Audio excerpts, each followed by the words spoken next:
sentados. Hay que ponerse en marcha. Hemos perdido tiempo y los 2 próximos días tenemos que concentrarnos y trabajar. Se nota que la señorita se queda. Hizo que nos relajáramos. Y lo hacía bien para ser suplente. Sí, sé que os caía bien y que era divertida, pero acordamos que esto era lo mejor. Bien, hay algo que me sienta bien cuando estoy enfermo, cantando bajo la lluvia. ¿De cuándo es la canción? Bueno, la peli se estrenó en el 52. Pero es intemporal.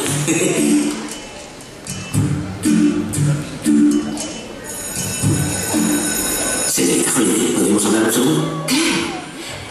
¿Cómo le va? Genial. Echaré el Glee Club de menos. Por muy bien que les caiga, también la echan de menos. Necesito su ayuda con otra cosa.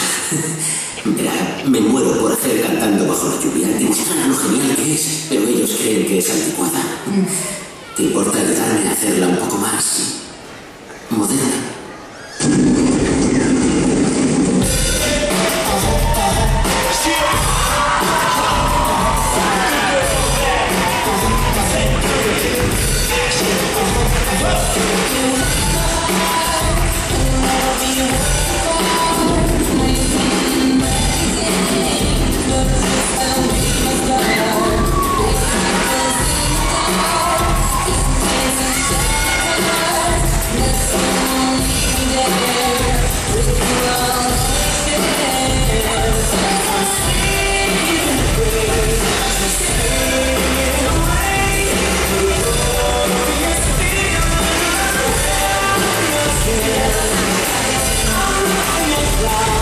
So